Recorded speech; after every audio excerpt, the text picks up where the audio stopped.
большой привет! С вами Ольга Сухова.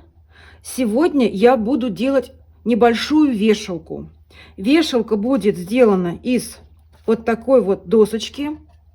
Я выпиливала ее сама из фанеры 8 миллиметров. Также на ней будет вот такая вот планочка. Ну, это все для красоты. И две ручки. Ручки для полотенчиков или каких-то других вещей. Украшать эту вешалку я буду вот такой красивой картинкой. Картинку я составляла сама в фотошопе из нескольких элементов, объединила их, сделала высокого разрешения. Она получилась очень качественная. И этой картинкой я буду украшать вот эту вешалку. Начинаем первую часть. И первая часть будет посвящена окрашиванию вот этой вот досочки. Для работы мне потребуется поролоновый валик, кисточка и краска. Краску я буду использовать вот такую. Это эмаль акриловая, матовая, белая, фирма Лакра. Ну, вы можете использовать любую краску, какая, в принципе, у вас есть дома. Это будет основа вот этой вот вешалки. То есть первый слой краски. Я не пользуюсь никакими грунтами, я в качестве грунта использую краску.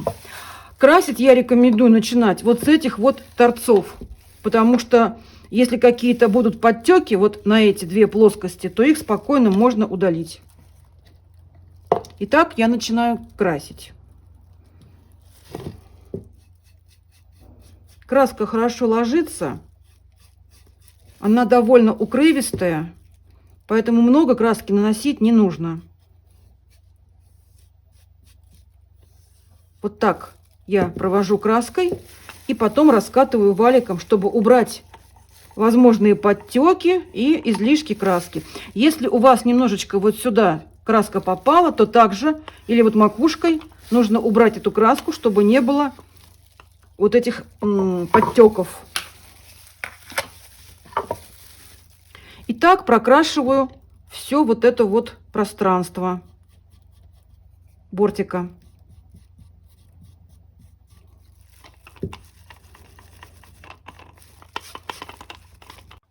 После того, как я прокрасила бортик у вешалки, я буду красить вот эту поверхность. Укладываем ее на стол, так удобнее. И также кисточкой я наношу краску. Краску стараюсь наносить таким средним слоем толщины, то есть не очень тонко и не очень толсто, чтобы потом успеть раскатать эту краску валиком. Иначе, если будет очень тонкий слой, то краска начнет высыхать, и раскатать ее просто не успеть. Останутся тогда полоски и подтеки, чего, конечно, нежелательно допускать. Именно вот поэтому я раскатываю краску при помощи поролонового валика. Он убирает излишки, и он вот эти полоски прячет. То есть их не будет потом полосок. Вот так быстро-быстро надо нанести краску. Ну, кисточку можно было, конечно, взять пошире в данном случае, но я уже этой работаю, поэтому можно и это оставить. Так, нанесла краску. Теперь раскатываю валиком. И валик обязательно должен быть сухим. То есть никакой краски на нем излишков быть не должно, иначе получатся большие водяные пузыри на поверхности. И раскатываем до тех пор, пока вот эта вот поверхность не становится такой однородной и с маленькими пузыриками, совсем крохотными. Их практически незаметно. На валик не давим, катаем плавно, еле нажимая, без нажима практически вообще. Теперь можно взять фен и это все подсушить феном, либо можно оставить буквально на несколько минут на воздухе, это все высохнет. Я оставляю сушиться. Пока у меня сохнет одна половина поверхности, я покрашу ручки и вот эту вот досочку. Как красить удобно ручки? Можно взять какой-то либо крючок, либо вот я взяла напильник и вот сюда его вставить. То есть какую-то можно шилом использовать. Какую-то нужно вещь, которая зафиксирует вот эту ручку, чтобы она не вертелась. Но вот напильник у меня, к сожалению, не очень подошел. Сейчас я посмотрю. Вот есть шило. Сейчас попробую. Можно шило взять? Вот так, видите? То есть я зафиксировала ручку на шиле, и теперь мне будет легко эту ручку красить. Точно так же я наношу краску при помощи кисточки.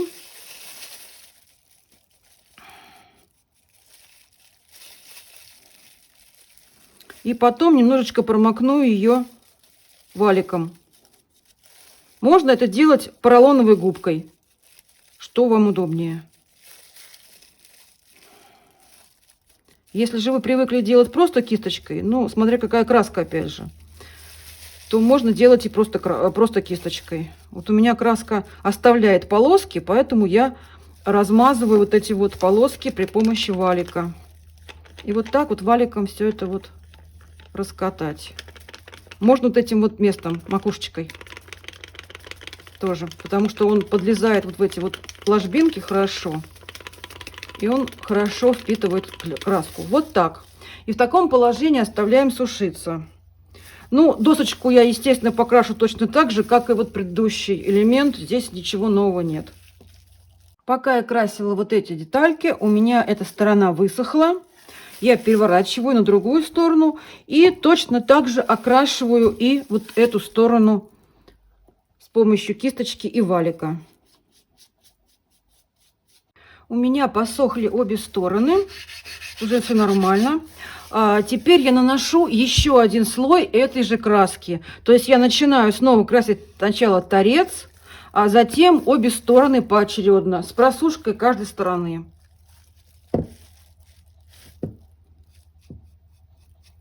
Сейчас краска уже более густо ляжет, она уже более такая укрывистая получается. Так, вот о чем я говорила. Видите, я тут ляпнула. Вот эту ляпку вот этим вот торцом валика сразу раз и убираем. Иначе останется потом вот этот вот подтек, и его будет очень сложно заделать. И раскатываю. Видите, она уже получается такая более плотная, что ли. То есть лучше гораздо получился слой уже. Я сейчас наношу 2 слоя и посмотрю, скорее всего, будет 3-й слой. Мне просто нужно, ну, слои потолще, чтобы получились. Все 3 слоя я буду наносить именно этой краской. То есть сегодня я своей любимой краской Олимпом Бета пользоваться не буду. Я просто хочу показать вам, что не обязательно пользоваться именно той краской. Можно при желании и умении сделать вот то, что я делаю в своих работах, вот эти небольшие пупырышки, можно сделать любой краской. Дело в сноровке и желании. Некоторые не любят пупырышки, поэтому это на любителя, естественно, техника, поэтому смотрите сами.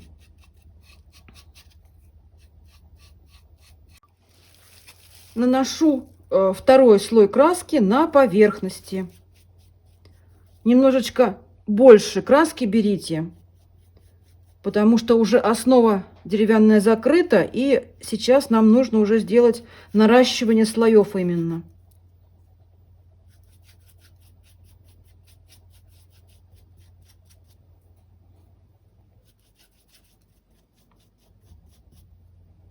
Так, обращаю ваше внимание, что крашу я не вот так, а вот так, то есть наружу, чтобы вот в этом месте у меня не получилось никаких подтеков от кисточки. Имейте вот этот момент в виду, когда будете что-либо красить. То есть с поверхности наружу я гоню кисточку, видите, вот так. Вот. И теперь раскатываю снова валиком. Если валик у вас намокает довольно-таки сильно, если краски много, или большая поверхность у вас при этом, то есть валик, естественно, намокнет, то тут есть 2 варианта. Можно взять другой валик сухой, что я сейчас и сделаю, либо этот валик прокатать по какой-то бумаге, которая впитывает краску. Так излишки краски у вас уйдут, и поверхность не будет сильно такими пупырышками здоровенными водяными. Я взяла новый валик. У меня их несколько, поэтому я беру новый и раскатываю новым. То есть получается поверхность намного ровнее при этом. И пупырышки вот эти остаются минимальными. Вот так. Оставляем сушиться и потом красим вторую сторону. Также я буду докрашивать вот эти вот детальки тоже вторым слоем. Я покрасила в 2 слоя краски. Высушила все это при помощи фена. Но вот в принципе можно оставить 2 слоя. Но я все-таки буду делать 3-й слой, потому что данная краска все-таки немного тоньше по своей вот фактуре, нежели та, которую я обычно использую. Поэтому я хочу еще добавить слой. Их будет всего 3. И на этом я остановлюсь. Красится точно так же, как и предыдущие. Сначала прокрашиваю торец, потом обе стороны и сушу. Точно так же я буду красить вот эту вот реечку и ручки. Снимать это не буду, здесь ничего нового нет. Я покрасила досочку в 3 слоя краски. Также покрасила в 3 слоя краски вот эти ручки и дополнительную планочку, которая крепится здесь. Все, теперь я оставляю это немножечко подсохнуть. И в это время буду заниматься картинкой, которая будет клеиться на лицевую сторону этой досочки. Пока у меня сохнет досочка, я буду заниматься картинкой. И сейчас несколько слов о этой картинке. Распечатка у меня сделана на тонкой фотобумаге, поэтому она такая яркая, насыщенная, сочная. Принтер у меня не лазерный, а обыкновенный струйный, то есть чернильный. Именно поэтому я печатаю только на фотобумаге. Так чернила не текут, и получается все прекрасно. То есть не потечет ни лак, ни клей, ни что-либо, ни вода. Вот так. Бумага Ламонт 90-граммовая. Про другую бумагу ничего не могу сказать. Бумаги все разные, но вот, как я слышала из отзывов, не всякие бумаги подходят. Вот эта бумага работает прекрасно. Она очень тонкая, она как офисная. Но, тем не менее, бумагу надо расслоить 1 раз, чтобы получилось более крепкое сцепление с поверхностью. И также, чтобы она была не такая толстая. Переворачиваем на изнаночную сторону. И при помощи скотча начинаем заклеивать вот эту вот поверхность.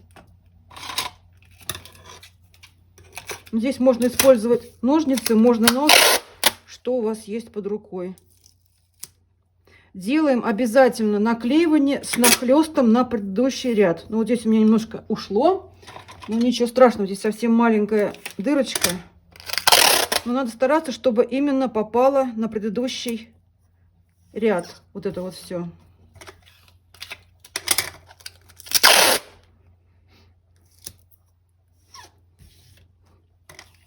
Для данной толщины бумаги достаточно всего 1 расслаивание. Так, и обязательно хвостик вот этот вот заклеиваем вот так, иначе потом его не найти. Вот и все. Хвостик остался. Теперь берем какую-то либо карточку пластиковую, либо вот шпатель, и все это разравниваем.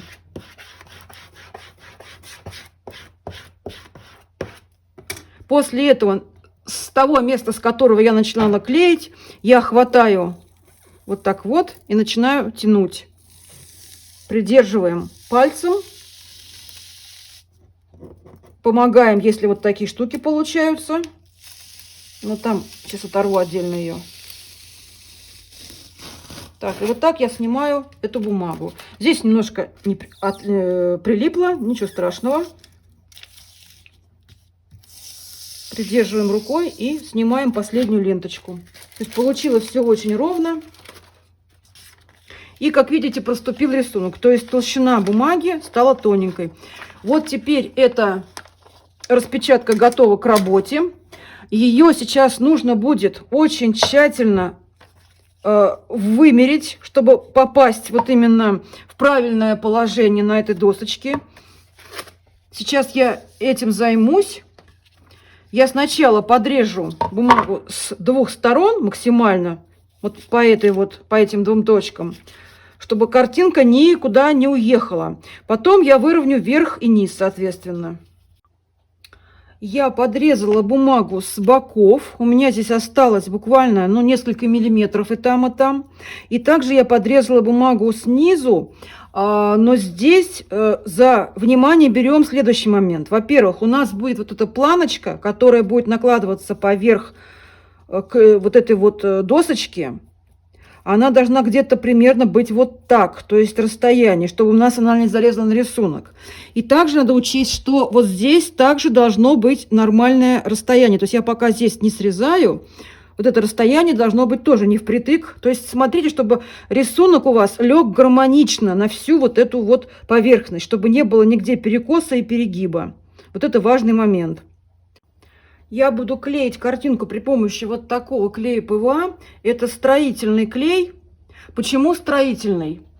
Канцелярские клеи в большинстве своем случаев желтят после высыхания. То есть у вас получается не прозрачный слой клея, а с желтыми пятнами. Вот строительные клеи сделаны по другой технике, и они не оставляют вот этот вот желтый след. То есть я рекомендую использовать строительные клеи для работы. Какие именно, тут не особо важно. Главное, чтобы он был хороший, липкий. Может быть, не сильно дорогой, опять же. И смотрите за сроком годности. Потому что если срок годности прошел, то клей становится как вода. Он теряет вот эту липкость. И, естественно, у вас ничего не приклеится. Вы только испортите бумажку. Я намазываю тщательно клеем. Немножечко уголок не дамажу, чтобы мне за него сейчас схватить можно было удобно. И оставляю буквально на 5-10 секунд все это дело полежать, чтобы клей пропитался. Также я совсем чуть-чуть смазываю вот эту вот досочку. Совсем чуть-чуть, то есть тонким-тонким слоем. Никаких луж я здесь не делаю. Чтобы у нас получилось хорошее сцепление сейчас. То есть я вот один раз макнула кисточку и больше не макаю, мне этого достаточно. Буквально вот промазать надо капельку. Так, теперь я вот эту картинку еще раз промазываю клеем, тоненьким слоем опять же. То есть сейчас под воздействием клея картинка растянулась немножко. Эта бумага тянется по ширине листа примерно на 0,5 сантиметров. Я это знаю, и вот эти моменты я также учитываю в создании выкроек, картинок и так далее. Это очень важно, если какие-то у вас картинки с заданными размерами, либо круглые картинки, к примеру, часы. Там очень важен этот момент. Так, все, я намазала.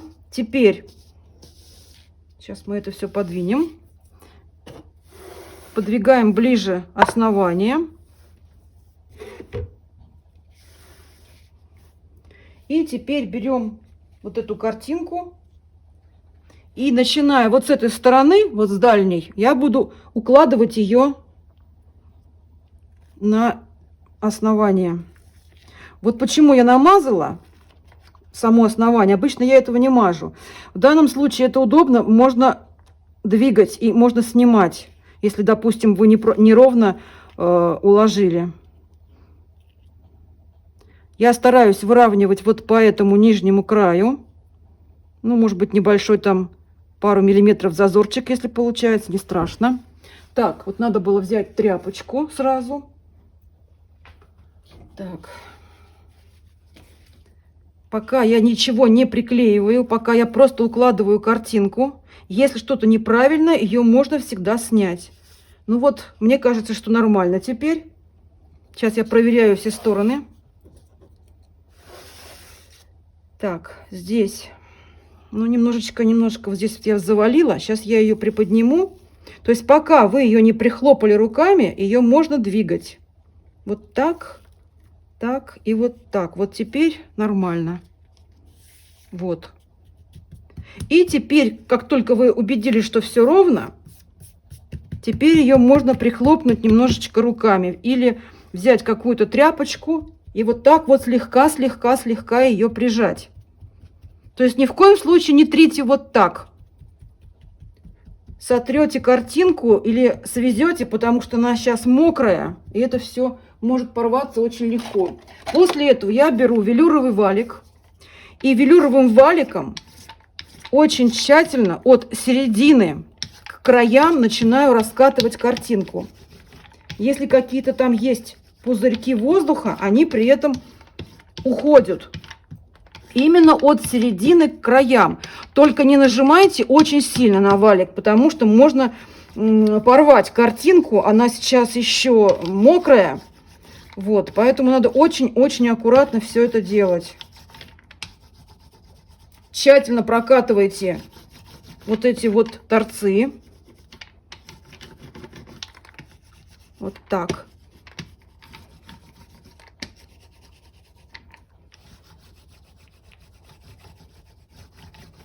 Все. Теперь мы все это оставляем сушиться. Ну, сейчас я примерю еще раз детальки, которые будут накладываться сверху. Вот здесь будет такая планочка. Но ручки у меня пока еще вот хотя они высохли уже. Вот так будут ручки. Вот такая получается уже интересная, красивая вешалка. Так, вот будет так. Все, оставляем сушиться бумагу полностью. Феном сушить в данном случае я не рекомендую, потому что фен сразу горячий воздух, он приподнимает вот эту картинку и может ее просто оторвать. У меня такое уже было, поэтому я сушу только на воздухе. Естественным способом. Бумажка полностью высохла. И теперь нужно убрать вот эти излишки. Для этого я беру какую-то подставочку, кладу на нее заготовку. И при помощи тонкой мелкой шкурки, накрученной на деревянный брусочек, я срезаю вот эти вот излишки. Вот таким образом.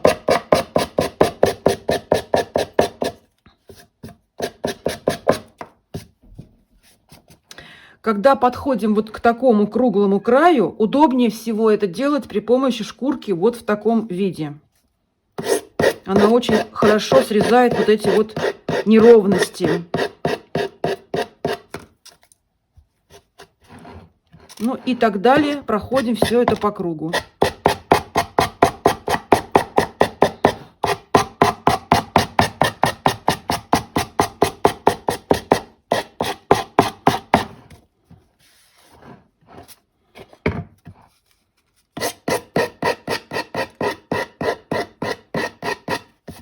Стачивать излишки лучше всего в высушенном виде, то есть чтобы бумага была сухой.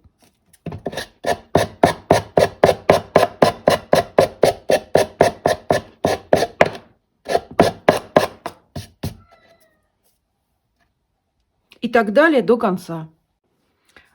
Вот так все аккуратненько получается. Теперь эту заготовку можно тонировать. Я буду это делать при помощи битумного лака. В работе я пользуюсь вот таким битумным лаком для состаривания. Он же битумная патина, фирма Таир. Можете использовать тот, который у вас есть в наличии. Я набираю его при помощи палочки, немножечко совсем беру, и намазываю на кусочек поролона. Это может быть кусочек поролона, либо мочалка для мытья посуды, все равно.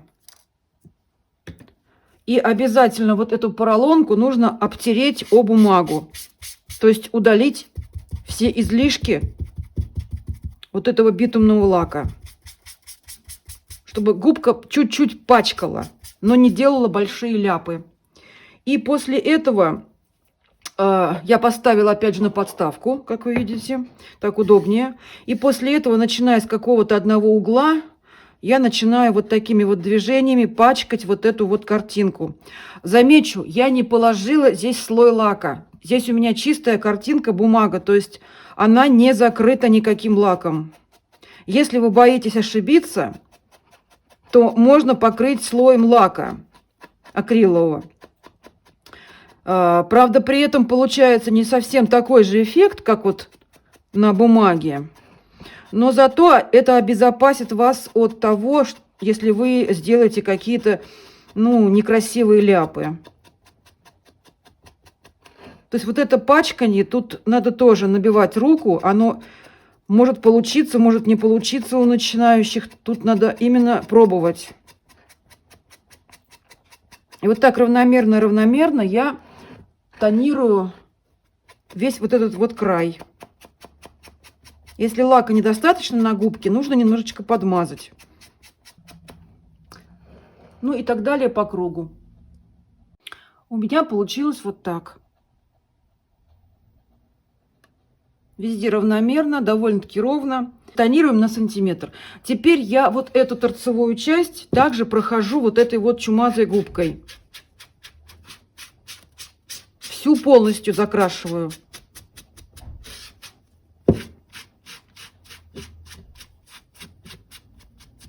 Где вот эти углы, здесь побольше. Так, вот немножко мне не хватает. Сейчас я немножко подмажу еще. А то подсохла губка, уже все, не пачкает. И обязательно каждый раз оббивайте ее о бумагу, потому что иначе будет пятно. И начинайте всегда любое движение очень-очень аккуратно, не нажимая, без нажима. Когда вы поймете, насколько она пачкает, тогда можно нажим усилить. Так, вот и все. Вот так. Этого достаточно.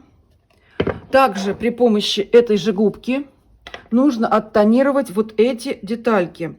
Эту деталь будем тонировать, естественно, только с лицевой стороны, с изнанки не надо. И вот эти вот ручки. Ручки также я делаю. Вот давайте я вам покажу, как делать ручку. Я снова надеваю на шило. Беру губочку и сначала вот прохожу по кругу. Смотрю опять же, как она пачкает. Если мало, то подмазываю. И начинаю уже пачкать теперь выше на саму вот эту ручку.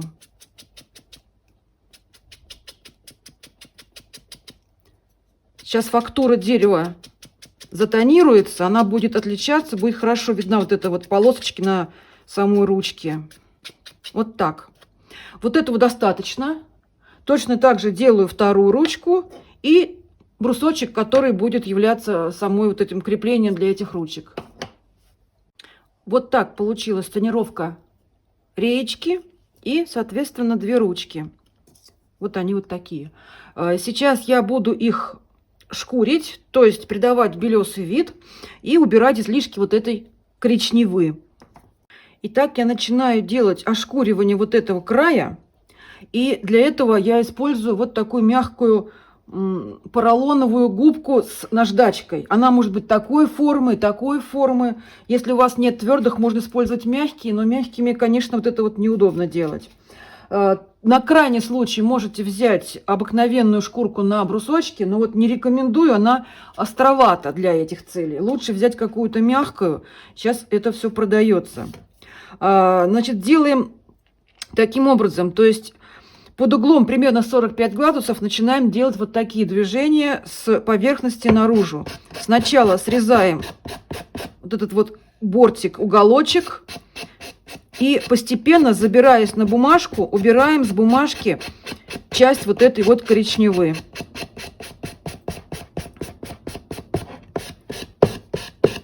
Губка должна быть не совсем новая, иначе она сдерет у вас очень сильный слой.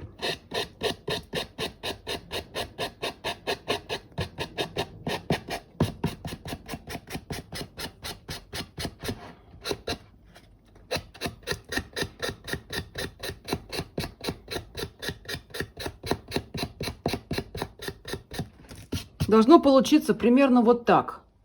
Я продолжаю по кругу. До какой степени шкурить вот эти коричневые места? Смотрите сами по состоянию, как вам нравится. Я люблю, когда сошкурено вот очень сильно и практически еле-еле заметно вот этот вот коричневый налет. То есть как будто это какая-то небольшая грязь по краю. То есть предмет старый, мы его делаем винтажным. И он должен содержать небольшие грязевые такие участки. То есть не оставляйте большого количества коричневого битумного лака Просто некрасиво, на мой взгляд. Далее я прошла по кругу здесь. Теперь я вот эту сторону также буду шкурить. Но для этого я возьму шкурку поновее. И она просто лучше будет шкурить. И ей просто вот такими движениями убираю вот это сначала с торца. Вот это вот все, излишки. И потом уже всю плоскость. Делается довольно-таки быстро, но работа пыльная. Обязательно тряпочкой все смахивайте. Видите, как я сделала? То есть была коричневая масса, я сделала вот такую белесую, небольшую, старую штучку. Здесь, вот здесь, ну если у вас вот такой круглой мочалки нет, то можно опять же использовать вот ту наждачку, которой я срезала бумагу. Ну, в принципе, здесь можно также использовать вот такие мягкие мочалки. Они тоже хорошо туда забираются и все это вот вышкуривают. Грязи летит много, поэтому вот все это делать лучше где-то либо в раковине. Я вот около раковины обычно делаю. Очень удобно. Тряпкой сразу убирать и все. Либо можно на улице, если у вас есть возможность.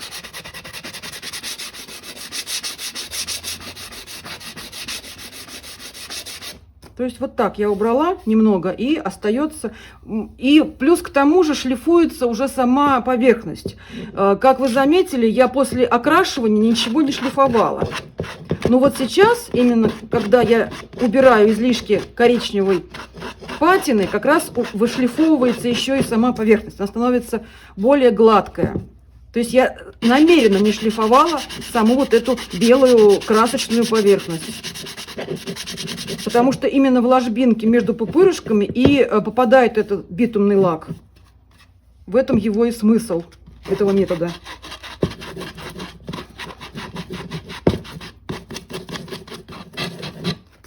Вот так.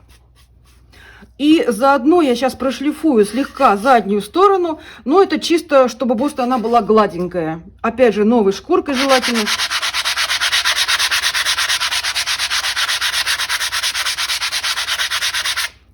Вот, она сразу становится очень гладкая, хорошая, такая приятная.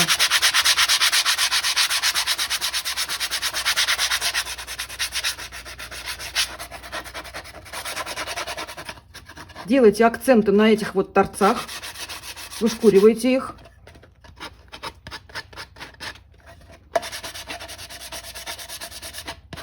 Вот так получается хорошая белая гладкая поверхность. Все, теперь мы эту деталь убираем. И можно сделать теперь дальше вот это, планочку вот эту. И ручки. Планочку я показывать не буду, как шкурить, здесь то же самое. А вот ручки покажу, потому что они круглые, они отличаются по форме. Их я шкурю при помощи вот такой мягкой губки. Вот таким образом. Прям надо наложить вот так сверху на ручку и вот так покрутить. Но обязательно смотрите, покрутите мало и посмотрите, что получается. А то можно перестараться и прошкурить до дерева.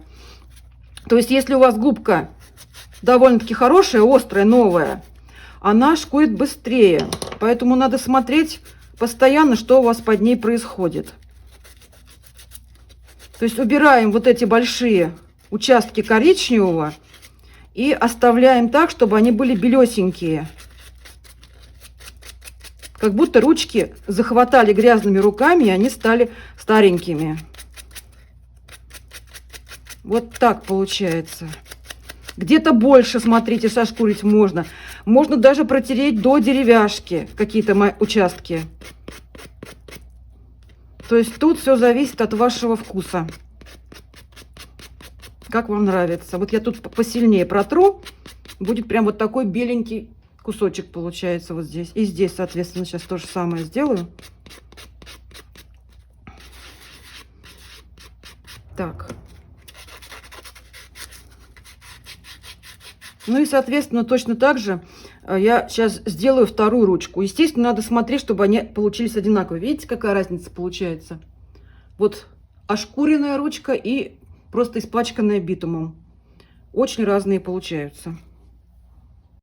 по окончанию этого этапа работы у меня получились вот такие детальки, ручки и досочку я вам показывала. Обязательно помойте руки и сухой чистой тряпочкой протрите все детальки насухо, чтобы у вас не оставалась никакая пыль после вот этого шкуренья.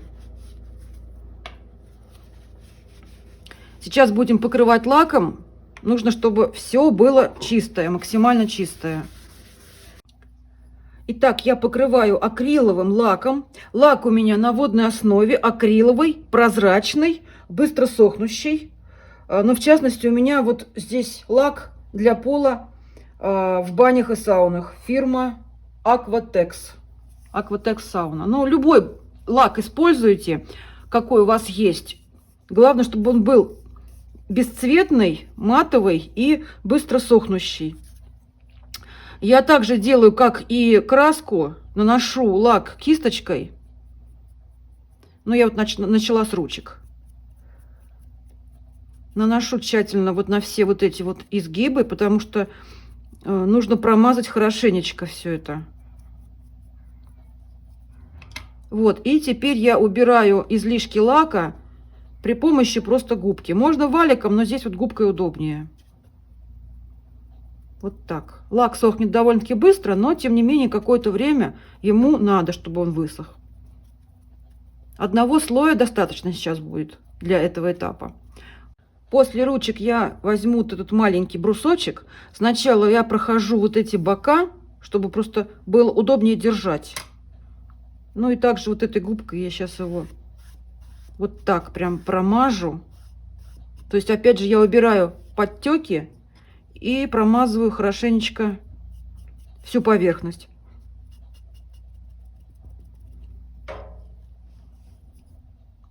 Лак много не лейте, потому что лужа тут совершенно не нужна. Нужно сделать сейчас защитный слой перед тем, как делать следующий этап.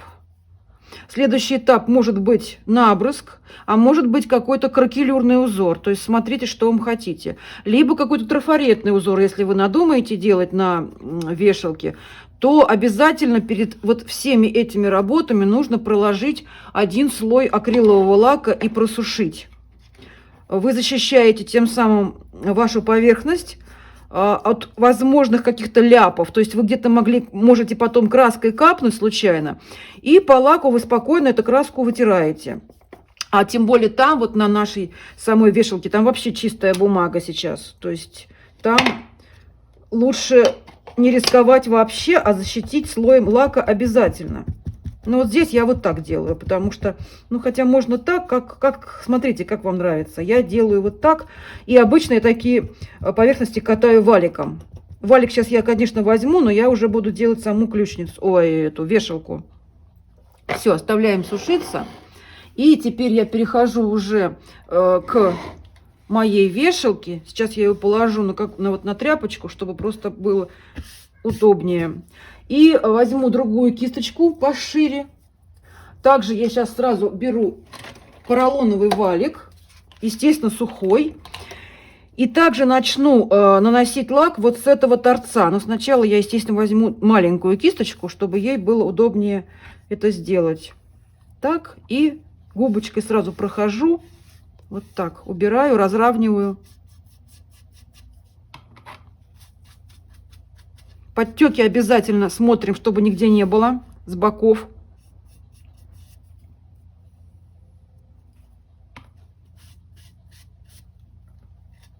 Но я сейчас сделаю вот эту сторону, чтобы показать просто, как это все наношу.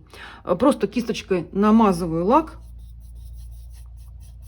Делаю это довольно-таки, ну не то что жирно, а так, средним таким слоем. Сейчас бумага у вас впитает сразу какое-то количество лака.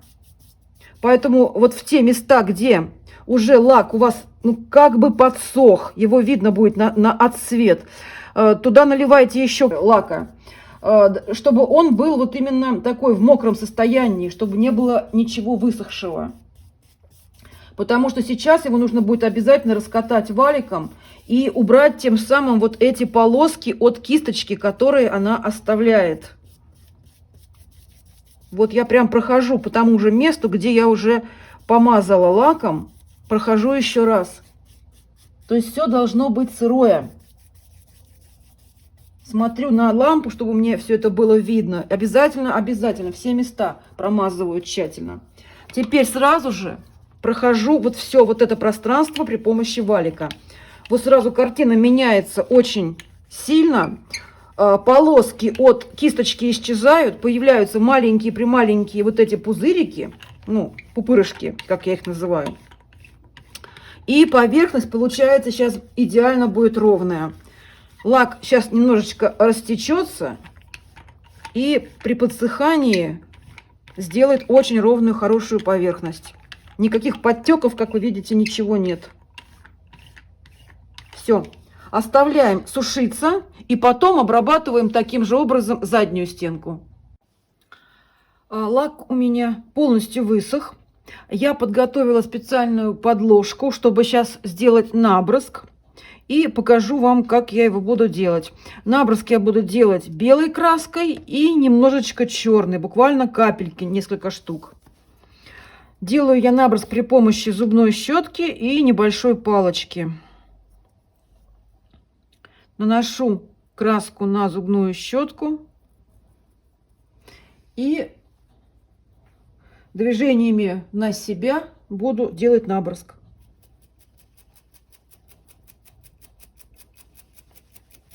Ну вот на белом фоне, конечно, его сейчас плохо видно. Но тем не менее очень хорошие получаются брызги. То есть я вращать сейчас буду работу вот так. То есть я брызгаю и вращаю по мере того, как мне надо смещаться. Вот опять же, этот наброск часто спрашивают, как делать. Ну, честно говоря, здесь все зависит от вашего умения все-таки это делать. Есть, конечно, некоторые нюансы в самих вот этих инструментах и краске, но большая часть, конечно, зависит от того, насколько вы знаете, как надо делать этот наброск, какие движения, какие резкости и так далее. Эти детали я не рассказываю, но вы сами все это видите, поэтому тут рассказывать нет смысла. То есть я на ваших глазах делаю полностью этот наброск на этом панно. Сейчас я вам покажу покрупнее. Вот те части, которые цветные, на них лучше все-таки это видно. Я пока вот сейчас остановлюсь и покажу крупнее. Вот непосредственно на лаванде, вот на чайнике, там как раз все это видно. Вот так я делаю наброск. Это я сделала, ну, практически сделала до конца белой краской. И точно так же будет сделано черной краской, но там буквально несколько таких вот движений, то есть несколько брызг, потому что черная краска очень такая хитрая, опасная, и ей можно перестараться. Белой краской наброск я сделала, теперь я делаю наброск черной краской. Все-таки решила показать. Немножечко краски наносим на кисточку. И первый брызг я сделаю вот на эту вот поверхность, на досочку. Чтобы просто понять, насколько у меня много краски получилось. И вот такими вот резкими движениями нужно делать этот наброск черной краской.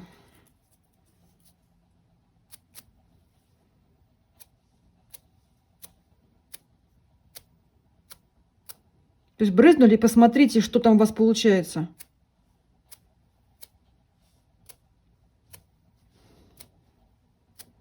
И здесь главное вовремя остановиться, потому что много таких крапинок быть не должно.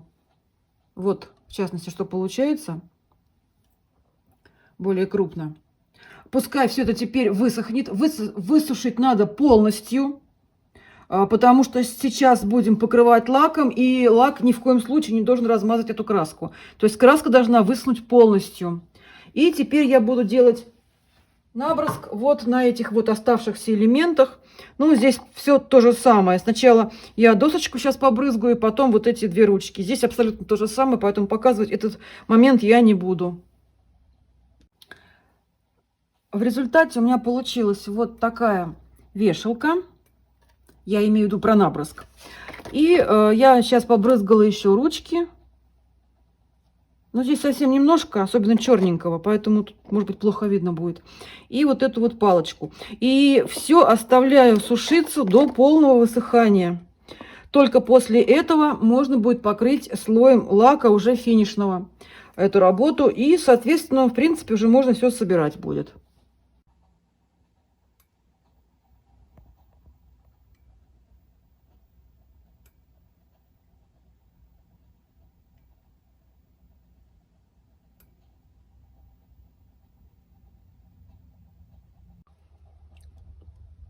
У меня настал заключительный этап перед сборкой. Я покрываю вешалку и все ее запчасти лаком. Лак я использую вот такой. Это фирма 3v3, французская. Лак акриловый, бесцветный, матовый. Очень хороший лак, моментально практически сохнет и очень хорошее покрытие делает. Я наношу лак точно так же, как и в предыдущий раз. То есть наношу лак кисточкой, а потом буду разравнивать его при помощи валика. Но я покрашу сейчас сначала, опять же, торцы сначала. Он уже красится довольно-таки легко, потому что там уже слой у нас лака есть. И теперь я прокатываю все вот это валиком. Если сушить при помощи фена, высыхает вообще за 5-10 секунд. Без привлечения эти цифры называю, потому что так оно и есть. Так, и смотрю обязательно, чтобы не было подтеков вот на этих вот сторонах.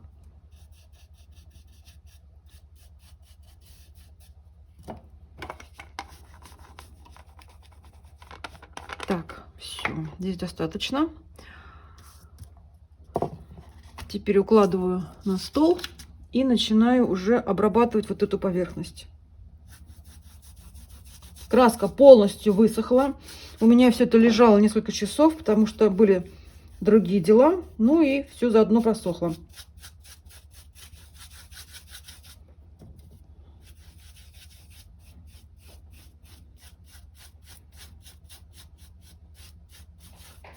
Вот так наносим. И также раскатываю его валиком.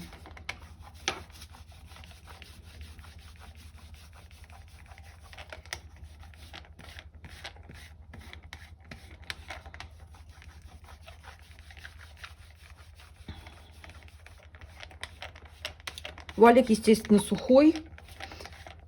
Вот, все готово.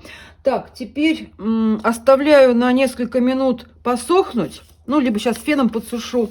И вот также покрашу, вернее, покрою лаком вот эти вот детальки. Я покрасила вешалку в 2 слоя лака. Также вот эту палочку и ручки. И теперь нужно будет собрать все вместе в единое целое. Вот эта планочка будет крепиться вот здесь. Далее будут крепиться 2 ручки. Как это сейчас я буду собирать? Я не буду сверлить в прямом эфире, как говорится. Я буду собирать это все постепенно и очень тщательно вымеряя все расстояния, чтобы было все четко и ровно. Сверлятся 2 дырочки насквозь. Здесь и здесь. В ручках дырочки уже есть. И саморезами с задней стороны я буду вкручивать вот эти ручки, то есть насквозь проходит саморез и вкручивается в ручку. Тем самым сшиваю все 3 детали вот эти. Саморез также углубляется вот сюда, то есть его делается заподлицо, и он не будет мешаться при навешивании на стенку.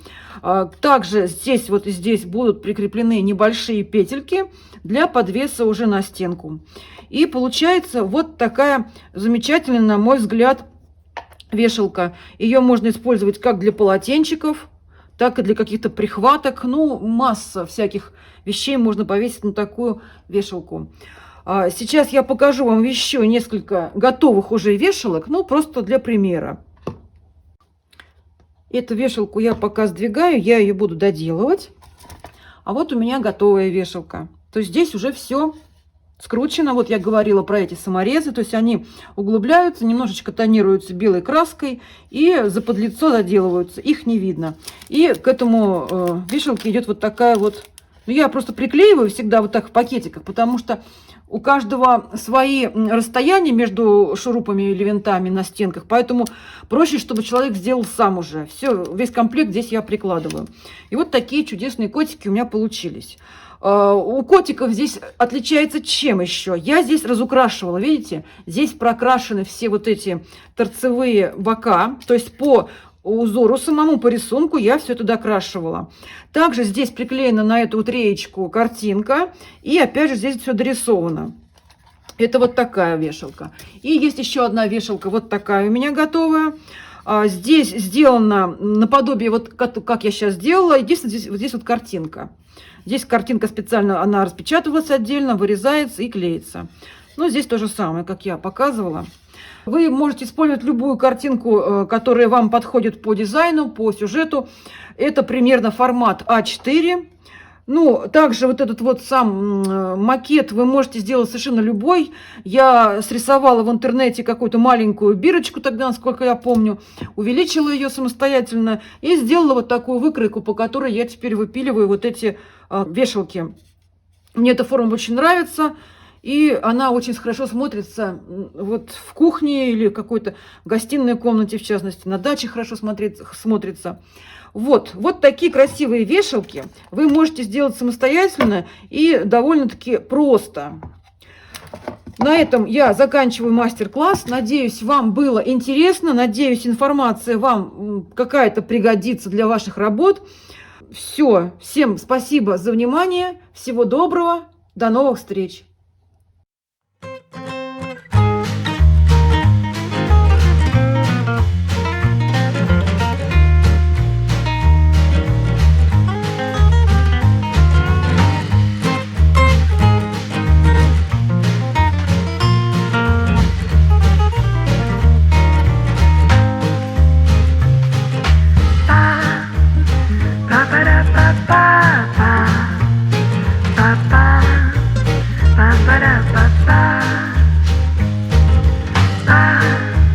Ba ba da ba da ba da ba ba.